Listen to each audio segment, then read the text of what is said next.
Lijewski is a name many of you are familiar with. Lijewski is the Digital Accessibility Coordinator for the Minnesota Department of Human Services. She has been with DHS for over 15 years. She advocates for accessibility with passion and dedication, and she loves this work. She will be sharing the importance of setting a baseline for all meetings. Lolly. Thanks, Rosie. I'm going to get back over to the document here. Okay, so, and if someone can let me know if something happens to the video, because I won't see that. So to talk about setting a baseline for meetings, when you have done your preparation and your meeting is starting, you want to set some ground rules and let folks know about some etiquette that will help people participate fully in your meetings.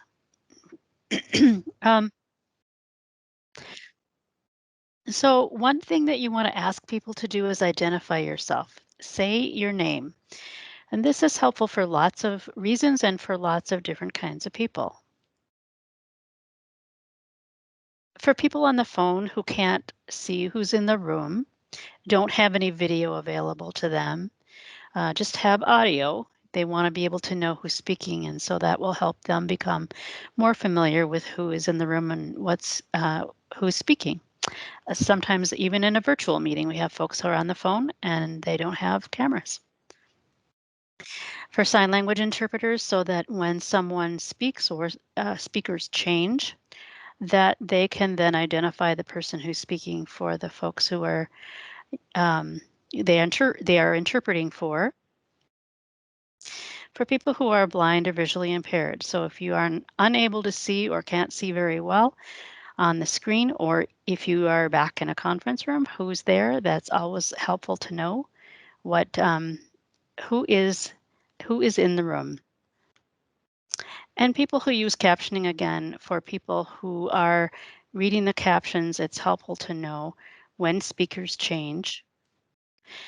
And just generally, if people are in a meeting, it just helps to know, especially if there are unfamiliar folks in a meeting, it just helps to know who's speaking, and that way everyone can become more familiar with each other.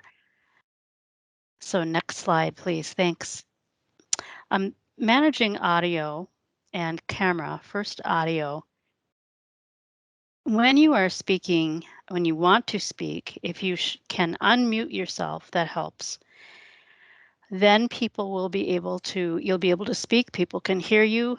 And then, of course, when you are done speaking, to minimize background noise, you want to mute yourself again. About cameras, just back to the muting and unmuting. One other reason to do that is background noise. It helps in terms of minimizing background noise for people who are using interpreters, for people who are blind or visually impaired, or who have sensory processing disabilities. So about turning on or off your camera, there are lots of reasons to do both. Should the camera be on or off? Well, that depends on the situation. If you're presenting, obviously you want your camera on so that people can see you. And then also coworkers may want to see you. They may want to be able to see the folks that they're conversing with or who are presenting to them. If the session is being recorded, you can turn your camera off if you do not wish to participate in the recording. And if you do, you can have your camera on. For distractions and background, if you have something in the background that might be particularly distracting, we've heard a lot about Zoom bombing from pets, dogs or cats. That can be distracting, and so having your camera off, if that might be a possibility, is a good thing to do.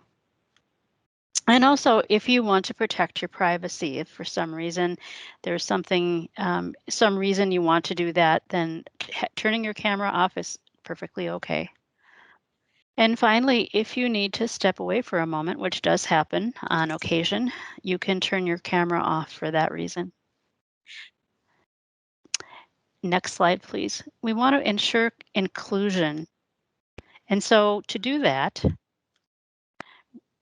when we are inviting participation in meetings, usually we have a chat monitor who is established or um, who is on board to take um, that role. And that person will make sure that they're watching for raised hands, watching for reactions from the audience. For example, this morning I did a presentation with coworkers and we were doing a little quiz and we wanted to get reaction from the audience. So we asked them if they would either react affirmatively or not if to the various questions that we were asking, and then we had a chat monitor who was able to report back what was happening. And then also waiting for voice input and monitoring chat as we've talked about, and so that we know what's happening in the chat. And now I'm going to turn it back to Rosie. Thank you for that wonderful presentation, Lolly.